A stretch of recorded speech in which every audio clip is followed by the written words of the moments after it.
자, 19장에서는 그 적그리스도에 대한 똑같은 전쟁이고 똑같은 심판인데요. 적그리스도의 강조점을 두고 이야기해요. 똑같이 이 예수님을 대적한 사건을.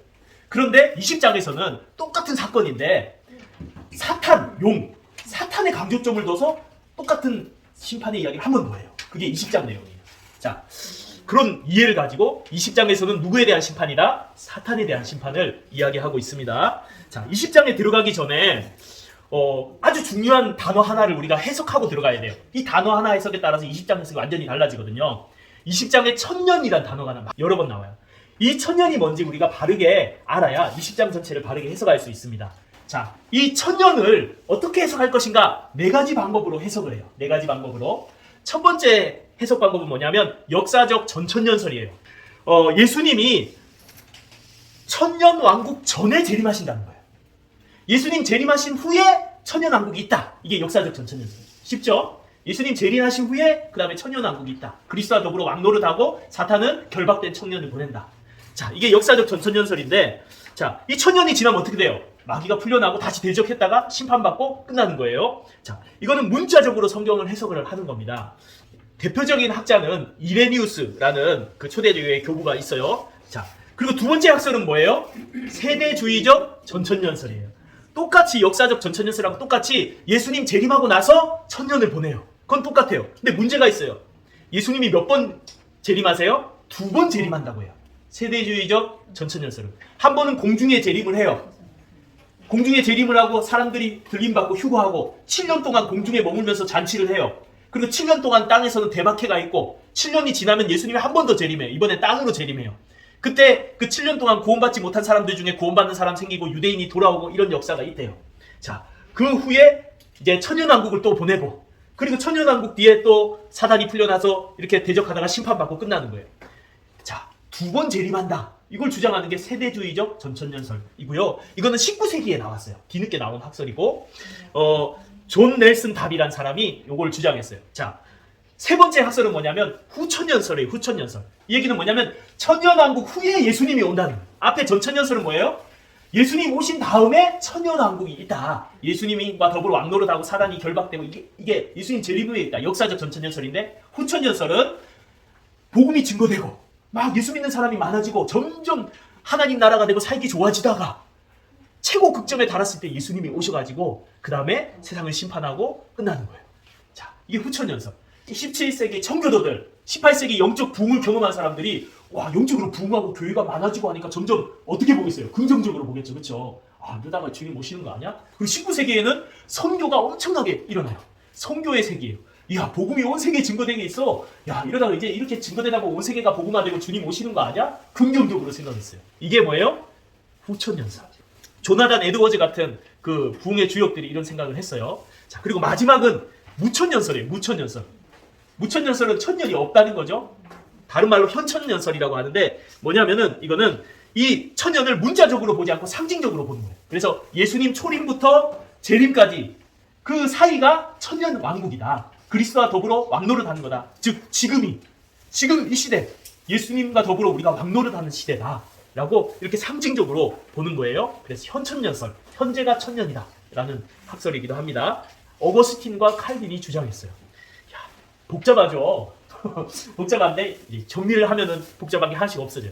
이거를 무엇을 기준으로 해서 바르고 옳은 것을 분별해야 되냐면 성경을 기준으로 해서 분별해야 될 줄로 믿습니다. 자, 성경을 기준으로 해서 딱 볼게요. 자, 세대주의적 전천년설. 자, 2번 재림한다. 이 내용은 문제가 있어요. 성경의 그 어디에도 예수님은 2번 재림한다는 말이 있어요? 없어요? 없어요.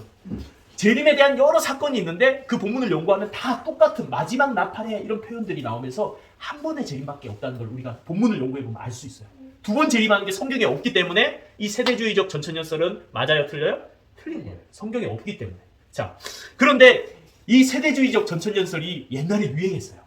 왜냐하면 이게 19세기, 20세기에 막 유행하면서 스코필드란 성경의 주석을 같이 단 책을 판매했던 사람이 이 세대주의의 잘못된 신학에 영향을 받아서 이 세대주의적 전천년설을 거기에 실어놨고 그게 유행하면서 그것을 알고 있던 선교사님들이 우리나라에 들어와서 전해졌어요.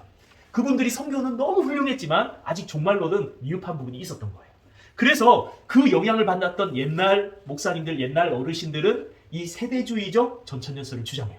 이게 뭐냐면 휴거 영화 옛날에 보신 적 있어요? 이 휴거 영화가 이 세대주의적 전천년설로 만들어진 거예요. 이거는 잘못된 거예요. 성경이 없기 때문에. 두 번째, 후천년설인데 이것도 잘못됐어요. 왜냐하면 예수님 재림하기 전에 계속 좋아지고 세계가 다 복음화되고 하나님 나라가 돼가지고 최고 극점에 이르렀을 때 오나요? 근데 뭐가 하나 없죠. 큰 대환란이 있어요, 없어요? 없어요. 성경에는 있다고 했어요, 없다고 했어요? 있다고 했거든요. 근데 후천년설은 대환란이 없어요. 성경의 내용을 빠뜨리고 있어요. 그래서 후천년설은 잘못된 거고. 2개 탈락했죠? 그럼 몇 개 남았어요? 2개 남았어요. 자, 역사적 전천년설과 이 무천년설 남았는데 이거 2개는 성경에 있어요. 근데 문제는 뭐냐면 역사적 전천년설은 너무 문자적으로 해석했어요. 요한계시록은 상징으로 쓰여진 책이에요? 문자적으로 해석해야 될 책이에요? 상징적으로 해석해야 될 부분이 많은 책인데 너무 문자적으로 해석을 했어요. 그래서 무슨 문제가 생기냐면 바로 뒤에 나오는 21장하고 내용이 안 맞아요. 문맥적으로 뭔가 어긋나요. 그리고 이 역사적 전천년설을 주장하면 신학적으로 그 자체 안에서 막 문제와 오류가 막 생겨나기 시작해요. 그리고 다른 성경에 이것에 대해서 전혀 이야기하고 있지 않아요. 그래서 역사적 전천년설에 문제가 많은데 이걸 상징으로 해석하면 천년을. 그래서 무천년설로 초림과 재림 사이 이미 예수님이 왕 되시고 그리스도와 더불어 왕노릇하는 이 기간을 초림과 재림 사이의 상징으로 해석하면은 이 문제가 다 해결이 돼요. 그렇기 때문에 요즘에 대다수의 그 목사님들과 학자들은 무천년설을 주장하고 있어요. 자, 그래서 저는 이 무천년설 입장으로 이제 계시록 20장을 해석하려고 합니다. 자, 한번 보도록 하겠습니다. 자, 1절과 2절에서 3절까지 말씀을 보겠습니다. 시작. 또 내가 봄에 천사가 무저갱의 열쇠와 큰 쇠사슬을 그의 손에 가지고 하늘로부터 내려와서 용을 잡으니 곧 옛뱀이요 마귀요 사탄이라 잡아서 1000년 동안 결박하여 무저갱에 던져놓고 잠그고 그 위에 임봉하여 1000년이 차도록 다시는 만국을 미혹하지 못하게 하였는데 그 후에는 잠깐 노일이라. 네, 반드시 잠깐 노일이라. 네, 환상이 또 하나 딱 보였어요. 또 다른 장면, 또 다른 새로운 환상이 딱 보였습니다. 자, 근데 그 환상에 뭐가 나와요? 천사가 무저갱의 열쇠와 그리고 큰 사슬, 무저갱 지하 감옥이죠. 가지고 하늘로부터 내려오는데, 자, 누가 나와요? 용이 나오죠. 용이 나오는데 옛뱀이고 사탄이죠. 이 용을 결박해서 1000년 동안 결박해서 무저갱에 놓고 잠그고 임봉을 쳐요. 그래서 미혹하지 못하게 하였더라. 요 내용이에요. 자, 여기서 우리가 기억해야 될 것은 사탄을 사탄이라고 대놓고 말하지 않고 뭐라고 말하고 있어요? 용이라고 상징적인 표현을 쓰죠. 용이다. 사단의 존재를 아주 힘이 강한 용으로 상징적인 존재로 묘사를 하고 이미 상징이 들어가고 있는 거예요. 자, 이 표현이 사단을 용이라고 상징으로 말하는 것이 어디 나오죠? 계시록 12장에 나오죠. 용이 여자에게 물을 토하는데 땅이 갈라져서 그 물을 삼켜서 여자를 보호하죠. 기억나십니까? 자, 이거 문자로 해석해야 될까요? 상징으로 해석해야 될까요? 12장. 진짜 용이 나와서 물을 토하고 땅이 갑자기 쫙 갈라지더니 여자를 구해주고 진짜 그런 일이 일어날까요? 그 얘기가 아니잖아요. 이 용은 사탄이고 여자는 교회고 하나님이 절대적인 권세로 지켜주신다는 메시지가 그 안에 상징 안에 들어있죠. 이 20장도 용이 등장했다는 것을 이걸 상징적으로 풀어야 된다는 내용이에요. 자, 그럼 어떤 용과 관련된 사건이 나와요? 용을 잡아서 결박해서 무저갱에 던져놓고 잠그고 임봉해서 다시 미혹하지 못하게 했다. 용이 1000년 동안 갇혔다. 요거를 문자적으로 봐야 될까요? 상징적으로 봐야 될까요? 똑같이 상징적으로 접근해요. 그러면 용이 결박됐다는 거, 다시 미혹하지 못하게 됐다는 것이 가지는 상징적인 의미가 뭘까? 우리는 그걸 알아내야 되는 거예요. 자, 그 의미가 뭐냐면 예수님이 십자가에서 구속을 이루시죠. 우리를 구원함으로 종이 하늘에서 그전까지는 정죄하고 만국 모든 나라, 유대 빼고 모든 나라를 다 미혹해서 자신이 그 나라를 장악하고 다스리고 있었는데 예수님이 십자가에서 우리의 죄를 속죄하심으로 말미암아 하늘에서 용이 쫓겨나요. 쫓겨나고 복음이 증거됨으로 말미암아 세계 열방에 하나님의 나라가 세워지고 사단의 나라가 물러가기 시작합니다. 용의 힘이 굉장히 축소되어져 가요. 아니면 그대로 강성해요. 축소되어져 가요. 굉장히 약해져 가고 그리스도가 승리하시는 모습들이 성경과 교회 역사에 펼쳐져 나가는 거예요. 자, 그러면서 더 이상 만국을 미혹할 수 없게 되어버립니다. 이 상황을 지금 이 용을 갇혔다, 미혹할 수 없게 되었다라는 이 사건은 상징적인 사건을 통해서 보여주고 있는 거예요. 사단의 역사가 강력했던 것이 제한되었다. 철저하게 사단이 패하게 되었다라는 상황들을 이 상징적인 이미지를 통해서 보여주고 있는 줄로 믿습니다. 그러면 이 1000년이라는 기간은 진짜 예수님 천년, 숫자 천년일까요? 아니에요. 이조차도 상징적인 거예요. 예수님의 초림부터 재림, 지금 이 기간이 바로 사단의 힘이 그전에는 온 열방을 미혹했지만 급격히 제한을 받는 기간이 되었다라는 것이죠. 우리가 그리스도와 더불어 왕노릇하는 기간이 되었다는 것입니다. 그러면은 의문이 생겨요. 아니 12장에 나오는 용은 쫓겨난 뒤에 자기 때가 얼마 남지 않은 줄 알고 만국을 미혹했다고 나오지 않습니까? 12장에서 만국을 미혹했는데 왜 20장에서는 용이 갇혀있는 걸로 나옵니까? 뭔가 다르잖아요. 네. 왜 그러냐면은 강조점이 다르기 때문이에요. 12장에서 용을 소개할 때는 하나님이 심판할 수밖에 없었던 배경을 말하죠. 용이 얼마나 심하게 박해를 했는가를 강조하기 위해서 용이 만국을 미혹하고 박해하는 모습으로 나오지만 20장의 용은 뭐예요? 심판받는 존재로 나와요. 그리스도께서 승리하심을 강조하고 있어요. 그렇기 때문에 극적으로 힘이 약해진 모습을 묘사하고 있어요. 이것이 바로 사탄의 이중적인 모습입니다.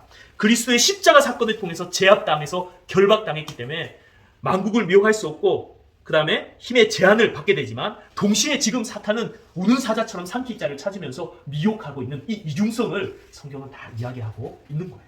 자, 그러면서 우리 4절부터 4절 말씀을 우리 같이 보도록 하겠습니다. 4절입니다. 시작. 또 내가 보자들을 보니 거기에 앉은 자들이 있어 심판하는 권세를 받았더라. 또 내가 보니 예수를 증언함과 하나님의 말씀 때문에 목배임을 당한 자들의 영혼들과 또 짐승과 그의 우상에게 경배하지 아니하고 그들의 이마와 손에 그의 표를 받지 아니한 자들이 살아서 그리스도와 더불어 1000년 동안 왕노릇하니. 네.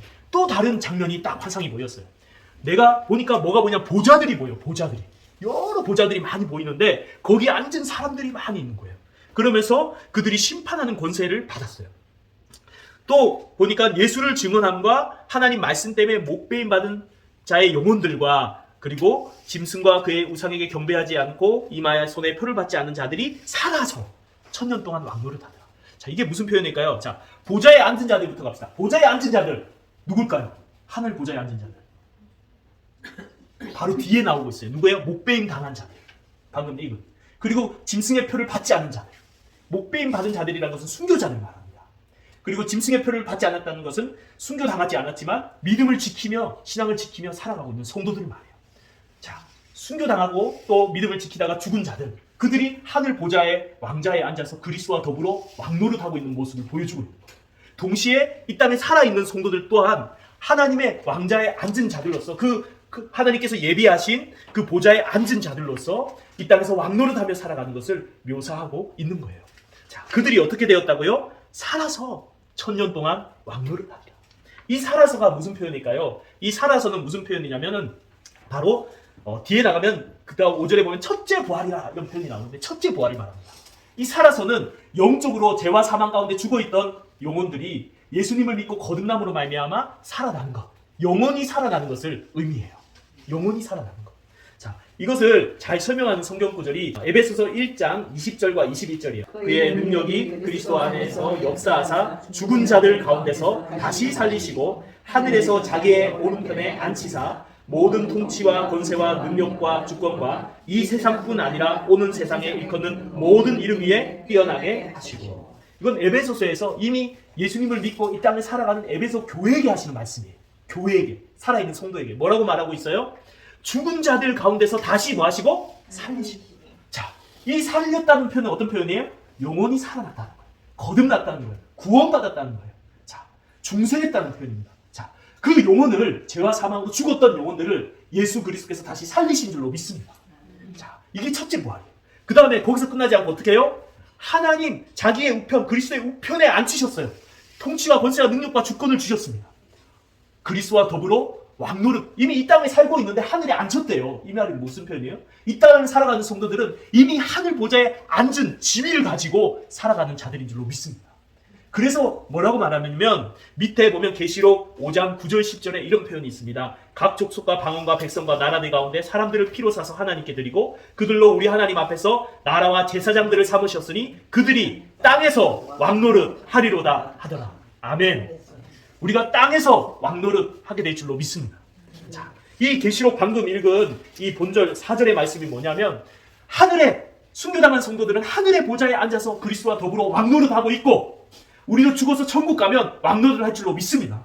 이 땅에 살아서도 이미 하늘 보좌에 앉은 자로서 그 영혼이 살아나서 그리스도와 더불어 이 땅에서 왕노릇하며 살아가는 자들, 그들이 바로 하나님의 백성이고 성도인 줄로 믿습니다. 그것을 다 이야기하는 거예요. 그러면서 5절 6절에 이렇게 말합니다. 5절 6절 읽겠습니다. 시작. 그 나머지 죽은 자들은 그 천년이 차기까지 살지 못하더라. 이는 첫째 부활이라. 이 첫째 부활에 참여하는 자들은 복이 있고 거룩하도다. 둘째 사망이 그들을 다스리는 권세가 없고 도리어 그들이 하나님과 그리스도의 제사장이 되어 천년 동안 그리스도와 더불어 왕노릇하리로다. 아멘. 자, 무슨 말씀입니까? 나머지 죽은 자들은 천년 동안 못 산다. 자, 이 나머지 죽은 자들이라는 말씀은 바로 앞절에서 살아난 자들이 있었죠. 첫째 부활. 영혼이 다시 거듭나고 영혼이 살아난 자들. 그들, 영혼이 살아난 자들이 누구예요? 성도들이죠. 이 구원받은 자들을 뺀 나머지는 천년이 차기까지, 예수님 재림 때까지 살아나지 못한다는 것은 그들의 육체가 다시 살아나지 못한다는 거예요. 그들은 영혼은 안 살아나죠, 불신자들은. 그러나 그들의 육체는 살아나요. 언제 살아나요? 천년이 지나고 예수님이 재림하면 그들의 육체가 살아납니다. 왜요? 불과 유황못의 심판을 당하기 위해서 살아나요. 마지막 때 불신자들이. 자, 그러면서 뭐라고 말합니까?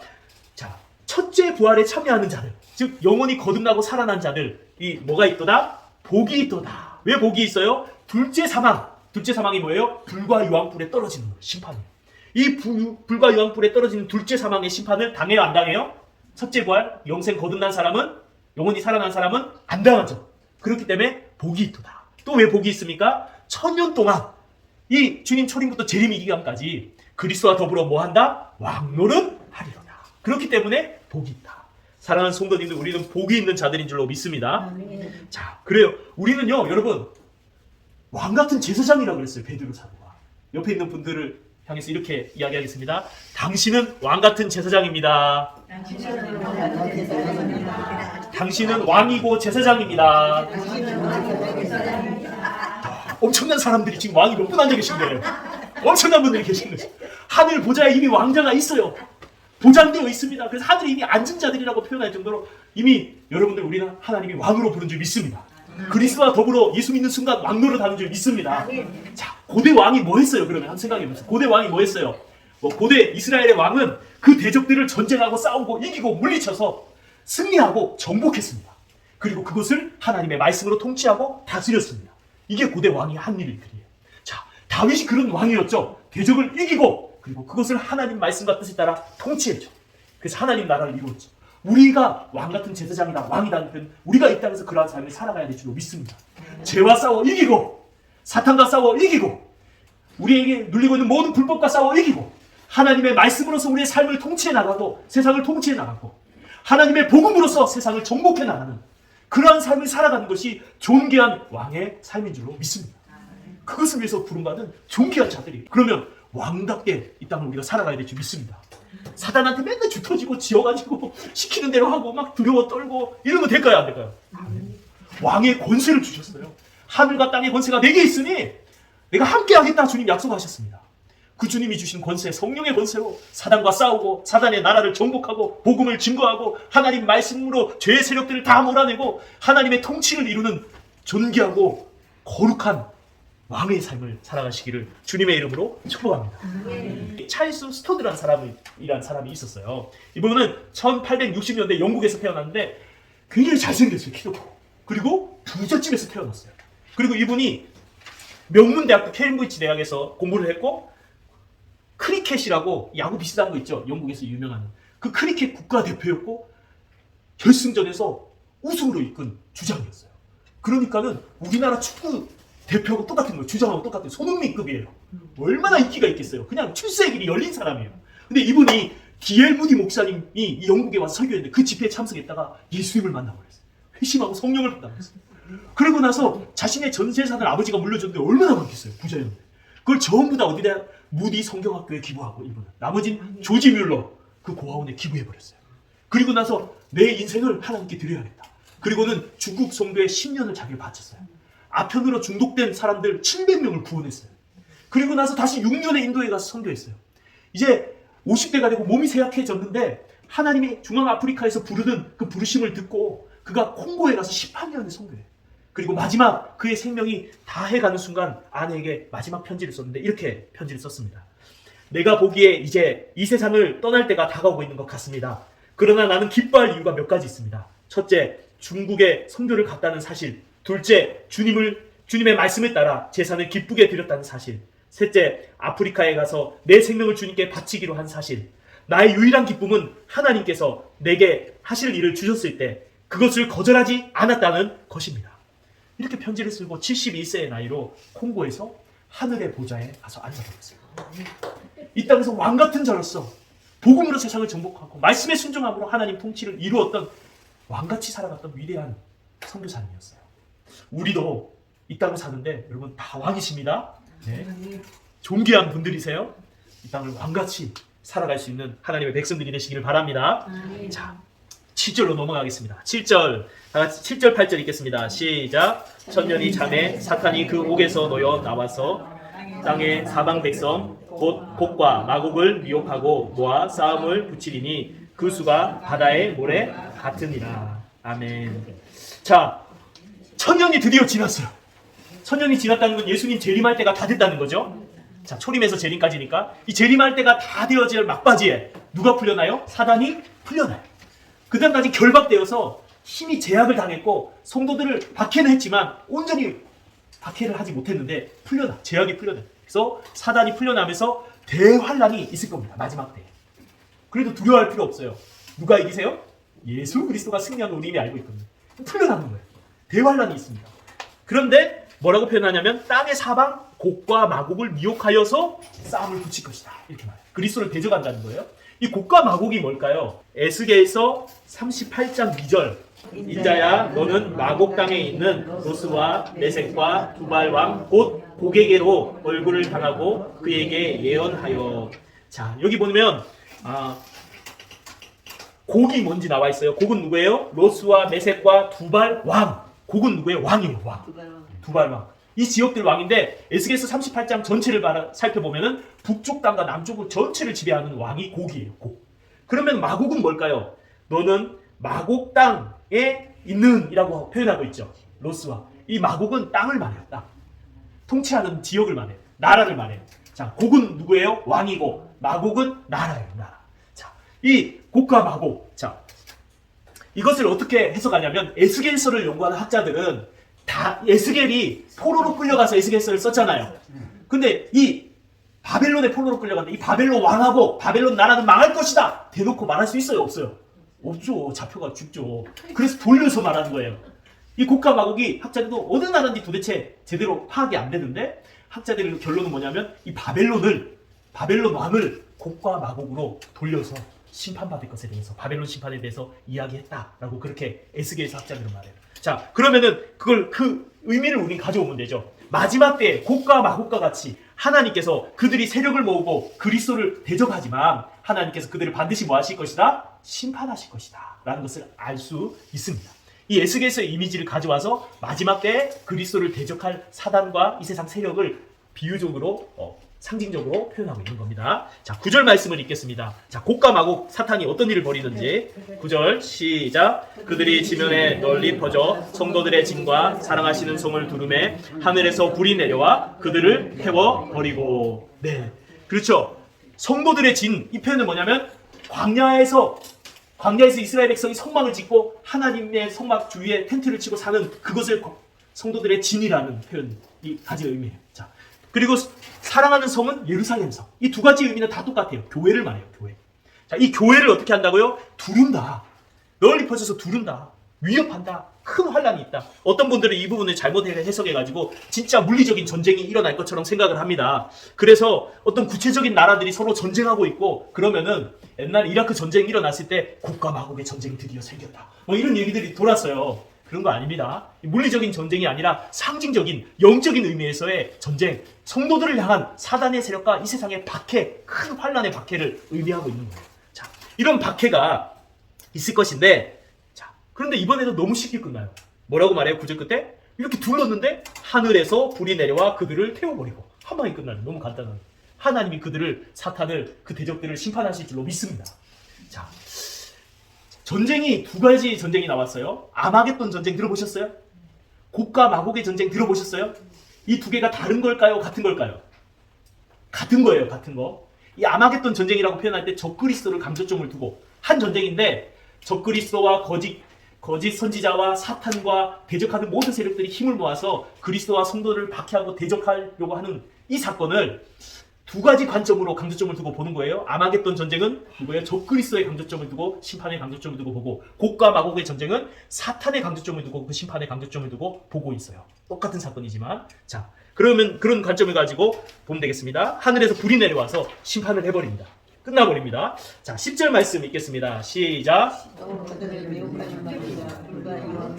던져지니 거기는 그 짐승과 거짓 선지자도 있어 세세토록 밤낮 괴로움을 받으리라. 네, 이 마귀가 사탄이 어디에 떨어져요? 불과 유황의 못에 던져지죠. 최종 심판의 장소로 던져졌는데 그 마귀만 있는 게 아니라 그 심판의 자리에 짐승과 선지자도 함께 그곳에 있게 될 것이다. 떨어지게 될 것이다. 그래서 괴로움을 받을 것이다. 심판을 받을 것이다. 이렇게 말하고 있습니다. 자, 이 10절까지 사탄의 심판, 곡과 마곡의 전쟁 이야기가 끝나고 바로 이어지는 11절에서 15절 내용은 뭐냐면 백보자 심판의 내용이 일어나요. 백보자 심판. 자, 12절 말씀을 읽겠습니다. 시작. 하늘이 그 앞에 피하여 한데 없더라. 네, 보자가 하나 딱 보여요. 이번에는 아까는 여러 개 보였는데 한 보자 나오는데 달라요. 아까 보자랑 큰 보자가 보여요. 그렇죠? 그리고 흰 보자가 보여요. 크다는 것은 심판주이신 하나님의 위엄과 권세, 희다는 것은 의로운 심판을 의미합니다. 자, 이 심판에 하나님이 심판하시는데 예수님도 같이 하실까요? 안 하실까요? 여기는 안 나오지만 마태복음 25장에 보면 예수님이 재림하신 후에 양떼와 염소떼를 나누고 심판하신 장면이 나옵니다. 그래서 그리스도가 함께 학자들이 심판하실 것이다. 근데 이 본문에는 하나님만 등장하고 있어요. 자, 그런데 어떤 일이 벌어집니까? 땅과 하늘이 피하여 사라졌다. 베드로전서에 보면 불에 의해서 풀어지듯이 태워지듯이 사라진다. 이 이야기는 그냥 없어진다는 것이 아니라 이런 사라지는 과정을 통해서 하나님이 땅과 하늘의 모든 피조물들이 하나님의 영광에 이르는 새하늘과 새 땅으로 창조해 가시는 것을 준비해 나가는 것을 이야기하고 있는 거예요. 자, 12절 말씀 읽겠습니다. 12절 시작. 내가 보니 죽은 자들이 큰 자나 작은 자나 그보다 안색이 있는데 책들이 펴있고 그보다는 책이 펴졌으니 생명책이라 죽은 자들이 자기 행위를 따라 책에 기록된 대로 심판을 받으니. 네, 여기 보니까는 죽은 자들이 나오죠. 육신적으로 죽었던 자들이에요. 불신자와 신자를 포함한 큰 자나 작은 자 모든 사람들이 어디 있습니까? 보좌 앞에, 하나님의 심판대 앞에 다 서게 된다고 말하고 있습니다. 그리고 무슨 책이 있어요? 생명책이 나오죠. 이 생명책이 있다는 것은 생명책에 이름이 있는 성도들을 향한 판정도 있음을 우리가 알 수 있는 거예요. 로마서 14장 10절 12절에 보면 우리가 하나님의 심판대 앞에 서리라. 이러므로 우리 각 사람이 자기 일을 하나님 앞에 직고하리라 라고 말하고 있어요. 우리 믿는 사람도 심판대 앞에 쓴다. 로마서에 말하고 있고, 그리고 아까 마태복음 25장 양과 염소의 그 심판의 비유에서도 믿는 자 믿지 않는 자가 다 하나님의 심판대 앞에 서게 되는 것을 보게 됩니다. 자, 그런데 책이 두 책이 있어요. 어떤 책이에요? 행위가 기록된 책들, 또 하나 생명책 한 권이 있어요. 자, 이것을 가지고 불신자들의 이 계시록은 불신자 심판의 강조점이 더 있는데 불신자들이 심판을 받습니다. 그 행위들이 지은 모든 죄가 하나님 앞에 다 드러납니다. 간초음 없이 다 드러나게 되고, 그리고 마지막으로 또 생명책에 그 이름이 없는 것이 확인한 후에 그들은 불못에 떨어지는 심판을 받습니다. 신자들은 어떻게 될까요? 그들이 살아온 그 삶들이, 그 행위들이 하나님 앞에 다 드러나겠죠. 똑같이 드러납니다. 부끄러울까요? 안 부끄러울까요? 부끄럽겠죠. 자, 그리고 그럼에도 불구하고 생명책에 이름이 있어요, 없어요? 있어요. 그리스도의 은혜로 믿음으로 그 생명책에 기록된 자들은 하나님 나라에 들어가게 될 것입니다. 자, 그 행위들을 따라 상급을 받고 심판을 받을 거예요. 자, 그러면서 13절에 더 자세히 불신자의 심판에 대해서 설명하는데요. 13절 읽겠습니다. 시작. 다가 그 가운데서 죽은 자들을 내주고 또 사망과 음부도 그 가운데서 죽은 자들을 내주매 각 사람이 자기의 행위대로 심판을 받고. 네, 바다가 사망과 음부가 죽은 자들을 내준다는 것은 불신자들의 부활을 말해요. 그리고 그들이 부활해서 육신과 영혼이 불못에 최후 심판에 떨어질 것을 이야기하는데, 자, 이 바다는 이 성경에서 죽는 자들이 거하는 처소로 이렇게 그것이 당시에 여겨졌고요. 사망은 죽음을 의미하고, 음부는 아까 이야기했죠. 죽은 영혼들이 심판을 당하는 곳, 지옥을 말합니다. 자, 거기서 다 영혼들과 육신들이 살아나서 심판대에 서고 마지막 최후 심판을 당하는데, 자, 14절에서 마지막으로 그것을 설명합니다. 14절, 15절 말씀 읽겠습니다. 시작. 사망과 음부도 불못에 던져지니 이것은 둘째 사망 곧 불못이라. 누구든지 생명책에 기록되지 못한 자는 불못에 던져지더라. 아멘. 자, 여기 보니까 믿지 않는 사람만 불못에 떨어지는 게 아니라 용과 짐승만 떨어지는 게 아니라 뭐도 불못에 떨어져요? 사망과 음부도 불못에 떨어진대요. 이 말이 뭐냐면 사망이 불못에 떨어진다는 것은 더 이상 사망이 있다 없다? 없다는 거예요. 사망을 멸하실 것을 말해요. 신자들은 육신의 죽음 없이 영원한 생명, 변화되어진 육신을 가지고 영혼을 가지고 영원한 생명을 누리고, 불신자들은요, 불신자들도 안 죽어요. 그 육신이 안 죽고 영원히 그 육신과 영혼이 불못에서 고통을 당해요. 이게 죽음이나 다를 바 없죠. 그래서 죽는 것보다 더 끔찍한 일이죠. 죽으면 끝나는데 끝나지 않아요. 육신과 영혼이 함께 고통을 당해요.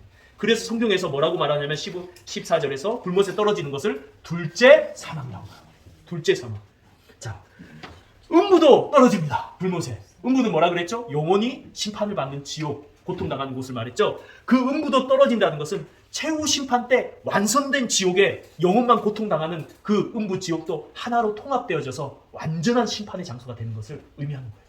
그래서 이 마지막 때에 하나님의 심판대 앞에 서서 그 심판에 따라 불신자는 이런 끔찍한 불못의 심판을 받게 된다라고 이야기하고 있습니다. 여기서 우리가 하나 얻을 수 있는 것은 불신자뿐 아니라 우리 신자들도 하나님 앞에 심판대 앞에 서게 될 줄로 믿습니다. 그 앞에 서게 될 때에 우리는 물론 은혜로 생명책에 이름이 있고 본을 받을 것이지만 우리의 행한 것이 드러날 때에 불 가운데서 구원받는 것 같이 부끄러운 구원이 되어서는 안 될 줄 믿습니다. 자, 그렇기 때문에 우리가 이 땅을 살아가는 동안 열매 맺는 삶, 행하는 삶, 믿음에 합당한 열매를 맺어내는 삶을 살아가게 힘써야 될 줄로 믿습니다. 신학적으로 좀 부족한 점이 있지만 미국의 2차 대부흥 때에 아주 귀하게 쓰임받았던 찰스 핀이라는 목사님이 있어요.